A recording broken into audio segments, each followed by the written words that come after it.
Hey everybody, let me apologize first of all for being a little bit behind this week. We're going to have a little bit more time, right? There's a couple weeks coming up that we're going to be able to sort of stretch a little bit, but I do want to spend some time, right, with this topic.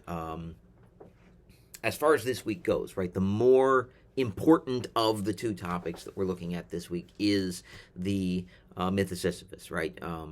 That is the crux of what we're talking about because it is the entry point that we have into the theater of the absurd.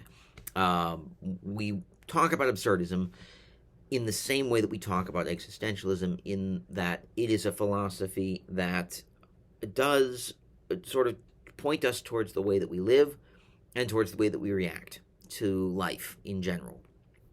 We know that with existentialism, a large part of existentialism is looking at our existence, our responsibility for what we do once we do exist, and our reaction to those around us, right? Existentialism is thought of in many cases as both a very individualistic philosophy and also a collective, right? Because individualistic, we're responsible for our own decisions. We make our decisions based on, our beliefs. We own all of our decisions. We say that we believe in the things that we do, but collective in that we are essentially saying that we are comfortable if the world acts the way that we do. In fact, we would choose that for the rest of the world, and approve of that choice for the rest of the world, which is why, for Sartre, for others who really did embrace this philosophy of existentialism, it made sense, right? It's a system that sort of has to be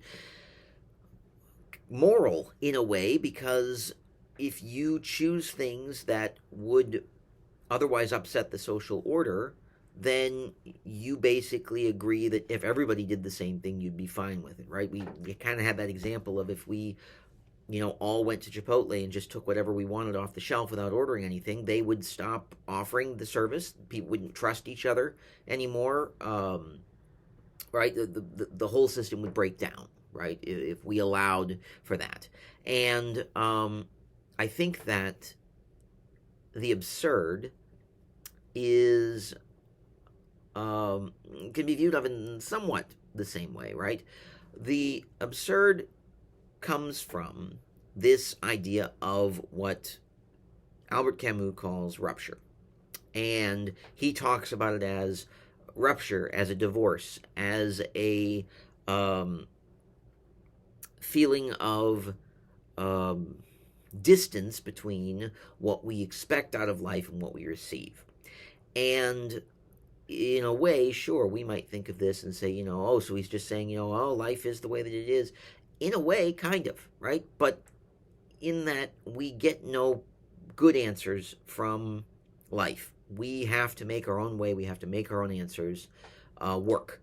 And so a good example of this, let's just think about it, right? In this way is that we,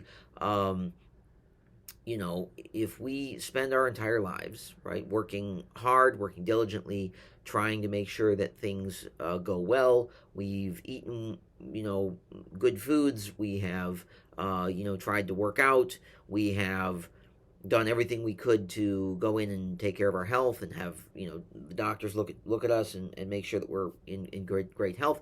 And then at a certain point, we're walking down the street, a massive heart attack hits, and, let's say we don't die, but we end up basically in the hospital, and people say, your, arteries are blocked, and you're going to have surgery, and you're going to be months of recovery.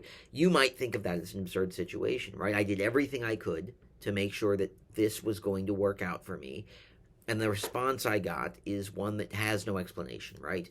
And I think, there are other ways of looking at the absurd, but that's sort of an example, right, that maybe we are familiar with. Or that, we are working to make our life the way that we want it to be, but the house catches on fire and burns down, right? And again, right, are there personal things, right, that we didn't do that could have prevented this? Maybe. But in general, Camus says we don't look at life and get the responses we're expecting. And that is, right, the absurd, is this feeling of sort of divorce from what we expect and what we get. And we're going to talk about it in the theory of the absurd in several different ways, right? Because that can be a source of humor, right? If we go all the way back to the Greeks, that surprise, right, is often what creates humor. You're expecting a certain thing, another thing happens, and it's funny. We see that in comedy all the time. One of the things that makes comedy work is that either you are anticipating a joke, you can see it coming from a mile away, and when it hits, it's great, right? You know what's going to happen, and you just can't wait to see it happen. Or you're hearing a joke that you're trying to figure out what is the punchline going to be, and it comes out of left field and surprises you, right? So I think that's the thing that is interesting about the absurd, is that it can go one of two ways, right? So we're going to get a little bit more into the myth of Sisyphus, and then we are going to talk about Dada and about Buñuel and the period of time in between wars in France, because I think that does lead us a little bit to, again, started going backwards before we go forwards, it leads us into an explanation a little bit of how we have gotten to where we are. So